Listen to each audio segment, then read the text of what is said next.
இருக்குடா. வணக்கம் சொந்தங்களே, இது நம்ம தமிழ்நாடு டு லக்னோ எபிசோட் 2. ஆக்சுவலாக இப்போ எங்கே இருக்கோம் அப்படின்னா, அது தம்பி இருக்கான்ல, தான் நம்ம வண்டிக்கு புதுசாக வந்துட்டு கிளி. அண்ட் இப்போ எங்கே இருக்கோம் அப்படின்னா, நேற்று உங்கள்கிட்ட மைசூர்னு சாரி சித்தூர்லேருந்து வரேன்னு சொல்லி சொன்னேன் இல்லையா, சித்தூர்லேருந்து கிளம்பி கொஞ்சம் தூரம் வந்திருப்போம். அதுக்குள்ளே மேலே ஹில்ஸ் ஏறும்போது அதாவது சித்தூர் அந்த சின்ன மேடு இருக்கும்ல, அது ஏறும்போதே வண்டி கரன்னு அடிக்க ஆரம்பிச்சிச்சு. நேற்று உங்கள்கிட்ட இதெல்லாம் சொன்னேன், அதாவது நேற்று மீன்ஸ் நான் வீடியோவில் சொல்கிறேன், ஃபஸ்ட் எபிசோடில் சொல்லியிருப்பேன். வேலூர்கிட்ட நின்று செக் பண்ணும்போது ஜாயிண்ட்டில் ஒரு மாதிரி இருந்ததுன்னு சொல்லி தெரியல அப்படின்னு சொல்லி சொன்னேன் இல்லையா. ஸோ உங்களுக்கு தெரிஞ்சவங்க கமெண்ட்டில் சொல்லுங்கள். நான் அதுக்கப்புறம் அது ஷார்ட்ஸ் பண்ணியிருப்பேன் பாருங்கள். அது கியர்லாம் ஒரு மாதிரி உதறது தரன்னுது. அதனால் என்ன பண்ணிட்டேன், பயம் வந்துடுச்சு.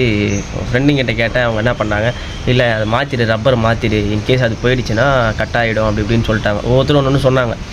சரி, இருந்தாலும் மெக்கானிக்கிட்ட கொடுத்து கேட்போம். நம்ம ரெகுலராக பார்ப்போம் இல்லையா, லாஸ்ட் டைம் போனோம்ல, ஸோ அதே ஷெட்டுக்கு தான் இப்போயும் வந்திருக்கேன். அது லாஸ்ட் டைம்லாம் நம்ம ஸ்க்ளட்ச் பிளேட் மாற்றின போகிற ஷெட்டுக்கு வந்தோம் இல்லையா, அதே ஷெட்டுக்கு தான் இப்போயும் வந்திருக்கேன். ஹைதராபாத் தான். ஏன் அவனுக்கு வழியில் இங்கேயும் இல்லையா, ஆக்சுவலாக நம்ம போகிற வழி தானே, அதனால் இங்கே வந்து அட்டன் பண்ணிட்டு போயிடலாம். ஆனால் அப்பயும் என்ன சொல்லிட்டாங்க, நீ போகும்போது பார்த்துப்போ, அந்த பக்கம் போனால் ஹில்ஸு ஏறும்போது கொஞ்சம் பார்த்து ஜாக்கிரதையாக ஏறு, கட் ஆகிறதுக்கு வாய்ப்பு நிறைய இருக்குது அப்படின்ட்டாங்க. இது ஆகுமா ஆகாதான்றது எங்கள் கமெண்ட்டில் தெரிஞ்சவங்க சொல்லுங்கள், நான் தெரிஞ்சுக்கிறேன். நீ யாருக்காவது தெரிஞ்சுக்க யூஸ்ஃபுல்லாக இருக்கும். இப்போ எதுக்கு இதை சொல்கிறேன்னா, எனக்கு அது ஃபஸ்ட் டைம் நான் இதெல்லாம் அனுபவப்படுறேன். ஏன்னா நான் சின்ன வண்டியிலேருந்து பெரிய வண்டிக்கு வந்திருக்கேன் இல்லையா, எனக்கு பெருசாக தெரியல இதை பற்றி. ஸோ இது எவ்வளோ கிலோமீட்டரில் மாற்றணும் அப்படின்றத இங்கே நான் கேட்டு அதையும் சொல்கிறேன். ஸோ உங்களுக்கு தெரிஞ்சவங்களும் சொல்லுங்கள், இது எப்பப்போ மாற்றலாம், என்ன பண்ணலாம் அப்படின்னு. இப்போ என்ன வண்டி வேலை பார்க்குறாங்க என்னன்றது தான் இன்றைக்கி வீடியோவில் பார்க்க போகிறோம். இதை முடிச்சுட்டு இங்கேருந்து நம்மளுக்கு 1300 கிலோமீட்டர், அதாவது அப்ராக்சிமேட்டாக லக்னோன்னு போட்டதுக்கு 1300 கிலோமீட்டர் இருக்குது. எக்ஸாக்ட் லொக்கேஷன் இன்னும் வரல. மேபி வந்தால் அது என்ன அட்ரஸ் அப்படின்றத நம்ம பார்க்கலாம். இப்போ தான் அவங்களாம் வந்திருக்காங்க, மணி 9 மணி ஆகுது. இன்றைக்கி சண்டே, ஆஃப் டே நீங்கள் வந்து இன்றைக்கி வேலையை பார்த்துக்கங்கன்னு சொல்லி நேற்றே நாங்கள் ஃபோனில் கேட்டப்போ சொல்லிட்டாங்க. நான் நைட்டு 3 மணிக்கு வந்தேன். வந்த உடனே பார்த்துருப்பீங்க, நம்ம ஹைதராபாத் ரோட்லேருந்து ரொம்ப நாள் கழிச்சு இந்த ரோட்டில் வந்தேன். ஜம்முன்னு வண்டி எடுத்துகிட்டு வந்து உள்ளே போட்டுட்டு செட்டில் ஆகி படுத்துட்டோம். ஏன்னா அங்கே வண்டி எடுத்து தான் நடுவில் எங்கேயும் தூங்கலை, நேராக எடுத்துகிட்டு வந்து இங்கே போட்டோம், படுத்துட்டோம். காலைல இப்போ வந்திருக்காங்க. இதுக்கப்புறம் தான் ஸ்பேர்லாம் ரெடி பண்ணிட்டு அதை மாற்றுற மாதிரி இருக்கும். ஸோ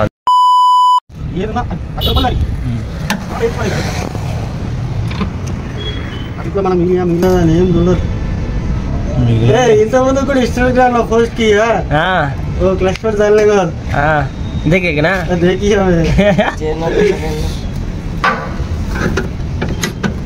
चल बता ये बिना बंदे ने mina pera informando gitu kan tempat orang begini waktu itu mana lo lah mau lah makan lanjut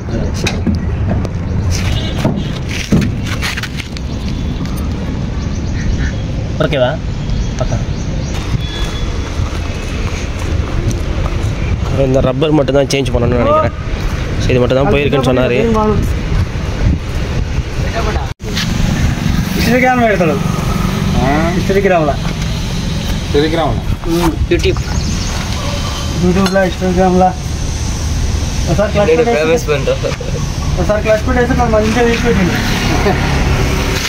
ఓ ఎల్ల క్లచ్ నాకు నాకు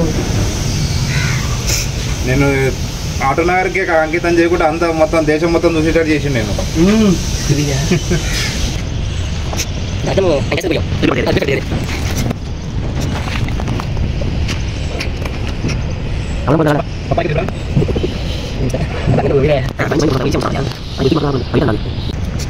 itu ya kita putar itu.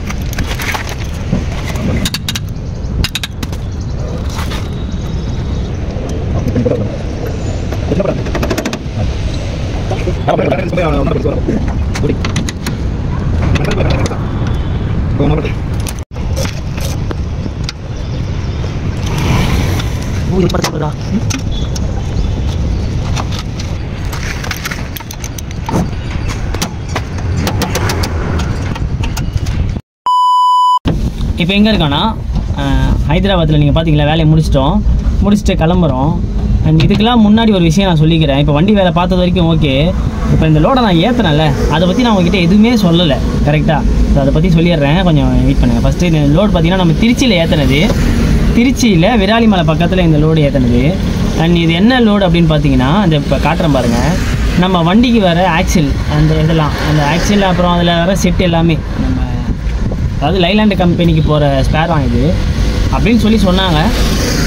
அதுக்கான மெட்டீரியல் அதாவது இங்கே மேனுஃபேக்சர் பண்ணுறாங்க. நம்ம எடுத்துகிட்டு போய் போகிற இடத்துல இதுக்கான ஹோல்ஸ் மட்டும் போடுவாங்க. அதாவது நம்ம ஆக்சில் வந்து உட்கார வைக்கிறதுக்கு கிங் பின் அதெல்லாம் பண்ணுவோம்ல, அதுக்கான ஹோல்ஸ் வந்து அங்கே பண்ணுறாங்க. ஸோ இங்கேருந்து ரெடி பண்ணி அங்கே அனுப்புகிறாங்க. இதுதான் நம்ம இங்கேருந்து ஏற்றிட்டு போகிறோம். அண்ட் இது வந்து பார்த்திங்கன்னா 75 ரூபா வாடகை, அதாவது 75 மணி நேரம் 75,000 ரூபா வாடகை. இதில் கமிஷன் 2000 கமிஷன் 3000 போயிடும். ரிசீவ் பேலன்ஸ் 2000 ரூபா பண்ணாங்க. ஆனால் இப்போ எனக்கு எல்லாமே அப்படியே மாறி இருக்குது. கமிஷனே பார்த்தீங்கன்னா 4 ரூபா எடுத்துட்டாங்க, ரிசீவ்டு பேலன்ஸ் 4 ரூபா வச்சுட்டாங்க. சரி ஓகே, எவ்வளோ ரிசீவ்டு நம்மக்கிட்ட வரப்போகிறது தானே, அது ஓகே எனக்கு விட்டுடலாம். ஸோ இதுக்கான அதாவது இப்போ நான் லோடு ஏற்றி இப்போ கிளம்புறது. அப்புறம் இன்னொரு விஷயம் என்னென்னா, நைட் நேரத்தில் தெரியாதனமாக கூட கிளம்பிட கூடாது போல் திருச்சி பக்கலாம். ஏன் அப்படி சொல்கிறேன் அப்படின்னா, நம்ம ஆம்னி பஸ்ஸு என்ன விரட்டுறாங்க, இப்படி பார்க்கறதுக்குள்ள புஸ்ஸுன்னு போயிடுறாங்க ஒவ்வொருத்தரும். இது எதுக்கு சொல்கிறேன் அப்படின்னா, ஒரு சில இடத்துல நம்ம அவங்கள ஓவர்டேக் பண்ணவே முடியல. அவங்க நம்மளை ஓவர்டேக் நம்ம சும்மா சிவனே விழி ஆரம்பிச்சு எங்கேயோ போயிட்டுருக்குறாங்க. அதனால் ஆம்னிக்காரனை யாராவது பார்த்தீங்கன்னா கொஞ்சம் எங்கள் நிலைமையும் புரிஞ்சுக்கோங்க. ஒரு தடவை வண்டி ஸ்லோ பண்ணி எடுத்தால் பிக்கப் கிடைக்க மாட்டேங்குதுன்னா, அதனால் இன்கேஸ் யாராவது பார்த்தீங்களாவோ இல்லை உங்களுக்கு யாராவது தெரிஞ்சவங்க இருந்தாலும் ஷேர் பண்ணிக்கோங்க. ஓகே, அதோட இப்போ நம்ம ஹைதராபாத் பக்கம் வருவோம். இப்போ நம்ம வண்டி ரெடி பண்ணோம் இல்லையா, இதில் என்ன பிரச்சனை அப்படின்னு சொன்னாங்கன்னா, ஃபஸ்ட்டே சொன்ன மாதிரி அந்த ரப்பர் தான். அதாவது நம்ம க்ரீஸ் கரெக்டாக அடித்து ப்ராப்பராக மெயின்டைன் பண்ணால் அந்த பேரிங் நல்லா இருக்குமா. இன்கேஸ் இல்லை நம்ம சரியாக பண்ணலை அப்படின்னா அந்த பேரிங்கும் அவுட் ஆகிறதுக்கு சான்சஸ் இருக்குது. ஸோ நம்மளுக்கு பேரிங் பெரிய அளவுக்கு பிரச்சனை இல்லாதனால இந்த ரப்பரை மட்டும் மாற்றிட்டோம். ஸோ மாற்றிட்டு இப்போ எங்கே இருக்குது அப்படின்னா, ரிக் ரோட்டில் இறங்கி போயிட்டு இருக்கு. இப்போ எந்த ரூட்டுக்கு அப்படின்னா நம்ம நாக்பூர் ரூட் வழியாக தான் போகிறோம். இதில் இன்னொரு விஷயம், நம்ம மகாராஷ்டிரா உள்ள போகிறோம்ல அந்த டைமில், அதாவது இந்த பக்கம் மகாராஷ்டிராவில் போகும்போது மேக்ஸிமம் எல்லோரும் ஈவினிங் தான் போவாங்க. இது ஃபஸ்ட் டைம் எனக்கு போகும்போது எனக்கு தெரியாது, ஆனால் சொல்லியிருந்தாங்க, நான் பெருசாக எடுத்துக்கல. அப்போ நாங்கள் டெல்லியிலேருந்து ரிட்டர்ன் வந்துட்டு இருந்தோம் இல்லையா, அப்போ இது நடந்தது. அப்போ யாரோ முக்கியமான ஒரு பர்சன் போகிறாங்கன்னு சொன்னனால போலீஸ்காரங்க யாரும் பிடிக்கல. இதுதான் நான் சொல்ல வந்தேன். எதுக்கு ஈவினிங் போகிறாங்கன்னா, அங்கே அதிகமாக போலீஸ்காரங்க இருப்பாங்க, அங்கங்கேயும் 50-100 எக்ஸஸாக செலவாகுமா. அந்த செலவை தவிர்த்துக்கிறதுக்கு நம்ம இந்த இடத்துல முடிஞ்சால் லொக்கேஷன் பின் பண்ணுறேன். இன்கேஸ் புதுசாக யாராவது போகிறீங்க அப்படின்னா உங்களுக்கு யூஸ்ஃபுல்லாக இருந்தால் வச்சுக்கோங்க. மகாராஷ்டிரா உள்ள பார்டர் செக் போஸ்ட் தாண்டினதுக்கப்புறம் இப்போ நான் ஒரு லொக்கேஷன் கொடுக்குறேன். அந்த லொக்கேஷனை போய் வெயிட் பண்ணிக்கோங்க. அது கம்பெனி பங்க் தான், தமிழ்நாடு பங்க் தான், வெங்கடேஸ்வரா அப்படின்னு சம்திங் பேர் போட்டிருக்கோன்னு நினைக்கிறேன், நான் செக் பண்ணிக்கிறேன். அந்த பங்க்கில் போய் ஸ்டே பண்ணிக்கோங்க. ஈவினிங் போல் எடுத்திங்கன்னா இங்கேருந்து அங்கே போகிறதுக்கு ஒரு 7 மணி நேரம் அவ்வளோதான் ஆகுது. அதாவது இந்த பார்டர்லேருந்து அந்த பார்டர் போகிறதுக்கு 7 மணி நேரம் தான் ஆகுது. இப்போ இதை தாண்டி என்ன இன்னொரு விஷயம்னா, எம்பிலையும் பார்டர் செக் போஸ்ட் எடுத்துட்டாங்க. அதனால் இப்போ பார்டர் செக் போஸ்ட் எடுத்துட்டாங்கன்னு தான் பேர். அப்பயே செக் போஸ்ட் வெளியே எடுத்துட்டாங்க. இவங்க மெயின் ரோட்டில் மறுபடியும் இன்னொரு செக் போஸ்ட் ஒன்று உருவாக்கி அங்கே உட்காந்துட்டாங்க. நான் போகும்போது என்னை மறிச்சாங்க. நான் மகாராஷ்டிராவில் நைட் எடுத்தேன், யாருமே இல்லை, நேராக மத்திய பிரதேசில் போயிட்டேன். போனோன்னே மறிச்சாங்க. வண்டியில் லோடு இருந்தது. நம்மளுக்கு என்ன ஒரு ஹைலைட்டுனா, வண்டி லோடு உள்ளே உட்காந்துருச்சு. வண்டிக்கான லோடு வண்டி உள்ளே இருந்தது. அதனால் வண்டி எம்டி வண்டி மாதிரி தெரிஞ்சதுனால நம்மளுக்கு ஒரு பெரிய ப்ளஸ்ஸு. பெருசாக எங்கேயுமே செலவாகலை. நம்ம ஆந்திராவிலேருந்து தெலுங்கானா உள்ள வரும்போது எனக்கு செலவாகலை. தெலுங்கானாலேருந்து வெளியே போகும்போது நானாக தான் இறங்கி போய் காசு கொடுத்துட்டு வந்தேன். அப்புறம் மகாராஷ்டிராவில் அது டிஃபால்ட்டு கொடுத்தாகணும். மத்திய பிரதேசில் வரும்போது கேட்டாங்க, வண்டி லோடு இருக்கா அப்படின்னாங்க. லோடு இல்லை அப்படின்ட்டு வந்துட்டேன். ஆனால் வண்டி பார்த்துட்டு விசில் அடித்தாங்க. சரி விசில் அடிக்கிறாங்களே, இதுக்கப்புறம் நிப்பாட்டம் பண்ண ஏதாவது ஆகிடும் பண்ணி நிப்பாட்டினேன். லெஃப்ட்டில் வரமா பார்த்தா ஒரு 12 வீல்காரங்க, நம்ம தமிழ்நாடு வண்டி தான், சங்கேரிக்காரங்க. அவங்க சர்ன்னு போயிட்டு இருக்காங்க. அவங்களே போகிறாங்களே, அது இத்தனைக்கும் அவங்களோட ஹைட் லோடு வேறு, அவங்களே போகிறாங்களே, நம்பியும் போகக்கூடாது அப்படின்ட்டு நானே எடுத்துகிட்டே இருந்தாலும் மைல்டு ஒரு பயம் வந்து பிடிச்சிருவாங்களோ கொண்டுருவாங்களேன்னு. அப்புறம் வரல. அண்ட் ரிட்டன் நான் போகும்போது அப்படி தான் பண்ணலாம் அப்படின்ற மாதிரி இருக்கேன். காசு கொடுக்கக்கூடாது, போயிடலாம் அப்படின்ற மாதிரி தான் இருக்கேன். சரி ஓகே, உங்கள்கிட்ட என்ன சொல்ல வரேன்னா, மகாராஷ்டிராலையும் மத்திய பிரதேஷ்லையும் பார்த்துக்கோங்க. மகாராஷ்டிராவில் ஈவினிங் டைமில் பிளான் பண்ணி போகிற மாதிரி போங்க. இன்கேஸ் இல்லை எனக்கு அர்ஜென்ட் நான் போய் தான் ஆகணும் அப்படின்னா அது ஒன்றும் பண்ண முடியாது, செலவு ஆகிறது தான் செய்யும். அதான் இந்த ஜாம்புன்னு சொல்லி ஒரு இடம் சொன்னாங்க. அது வரைக்கும் அதாவது இங்கேருந்து நம்ம தமிழ்நாட்டிலேருந்து போகும்போது நம்ம இந்த பங்கு சொன்னோம் இல்லையா, அது தாண்டின உடனே இருப்பாங்களாம். அங்கே கொடுத்துட்டா அதோடு இருக்க மாட்டாங்க. அந்த ஜாம் தாண்டினதுக்கப்புறம் தான் நிறைய இடத்துல இருப்பாங்கன்ற மாதிரி சொன்னாங்க. ரிட்டர்ன் வரும்போது ஜாம் வரைக்கும் தான் இருப்பாங்க, அதுக்கப்புறம் இந்த பக்கம் யாரும் இருக்க மாட்டாங்கன்ற மாதிரி சொன்னாங்க. உங்களுக்கு எப்படி இருக்குன்றதை பார்த்துக்கங்க. இப்போ இந்த ஆஃபீஸ் போகிறது, வண்டி போட போகிறேன், ஆஃபீஸ் எப்படி என்ன பண்ணலான்னு சொல்லி என்கிட்ட கேட்டுட்டு இருந்தீங்க. ஸோ அதுக்கு நான் உங்களுக்கு ரிட்டர்ன் லோடு ஏற்றுறேன்ல, அப்போ அதை பற்றி நான் உங்ககிட்ட சொல்கிறேன். இதுக்கப்புறம் என்ன, அவ்வளோதான் நேரம். இப்போ நம்ம பாயிண்ட்டுக்கு வந்தாச்சு. அந்த லோடு இறக்குறது தான். இப்போ லோடு இங்கே இறக்குறோம். இங்கே லோடு இறக்கி அடுத்து எங்கே போகிறோம் அப்படின்னா, நம்ம ஃப்ரெண்டே கான்பூர் வந்துருங்க, அங்கே லோடு நல்லா ஆகுது அப்படின்னு சொல்லி சொன்னாப்புல. லக்னோவுக்கும் நாங்கள் இருக்க இடத்துக்கும் கான்பூருக்கும் அந்த ஆஃபீஸ்க்கும் 135 கிலோமீட்டர் எம்டி தான் போகணும். ஒரு 2 டோல் நினைக்கிறேன், 2 டோல் சம்திங் ஏதோ ஒன்று வரும். அது மட்டும் பே பண்ணுற மாதிரி இருக்கும். இங்கேருந்து அங்கே போயிட்டேன். லக்னோவிலே ஆஃபீஸ் இருக்கான், ஆனால் அங்கே லோட் ஆக ரொம்ப லேட் ஆகுதான். ஸோ உங்களுக்கு தெரிஞ்ச இந்த மாதிரி எதுவும் அதை லக்னோவில் ஆகுமா என்னன்றதையும் கமெண்ட்டில் சொல்லுங்கள். நான் கேட்ட ஒரு 3 பேருமே என்ன சொன்னாங்க, லக்னோ வேண்டாம், நீ கான்பூர் போய்ட்டு அங்கே உடனே ஆகிடும் அப்படின்ற மாதிரி தான் ஒரு 3 பேருமே சொன்னாங்க. அதே மாதிரி கான்பூர் நம்ம அங்கேயே போய் எடுத்துக்கலாம் அப்படின்ற மாதிரி எனக்குமே தோணுச்சு. நம்ம ஃப்ரெண்டு ஒருத்தர் அங்கே போய் ஆமாம் வந்து எனக்கு லோடு ஆகிடுச்சு அப்படின்னாப்ல. அவர் சரி ஓகே அவர் சொல்கிறாரு கரெக்டாக இருக்கலாம் அப்படின்ட்டு நானும் ஃபாலோ பண்ணி அங்கே போய்கிட்டேன். இப்போது லோடை இறக்கிட்டு நேராக அங்கே போகிறோம். இங்கே ஏதோ ஒரு ஃபங்க்ஷன் போல், ஏதோ ஒரு ஃபெஸ்டிவல் போல்.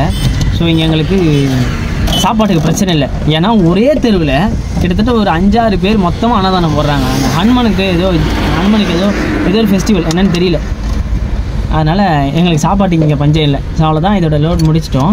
இந்த லோடுக்கான கணக்கு வழக்கு எல்லாமே நான் உங்களுக்கு ரிட்டன் லோடு ஏற்றுறேன்ல, ரிட்டன் லோடு ஏற்றி சென்னைக்கு போயிட்டு மொத்தமாக இதுக்கு தரேன். நீங்கள் எதுவும் டவுட் எதுவும் இருந்ததுன்னா கமெண்ட்டில் டைப் பண்ணுங்கள்.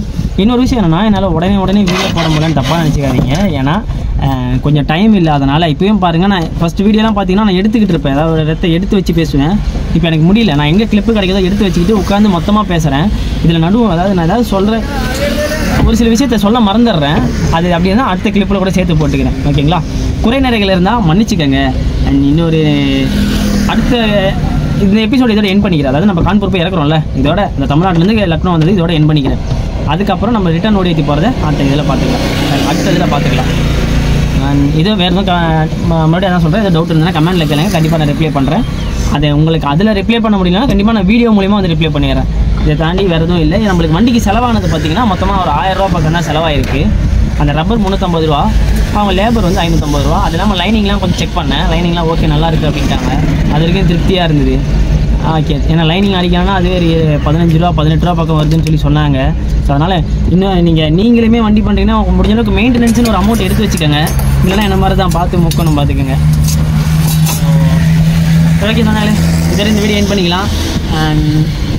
உங்களை கான்பூர் டு சென்னை போகிற எபிசோடில் பார்க்குறேன். அதுக்கு எல்லாம் சேஃபாக பத்திரமா இருங்க. பாய்.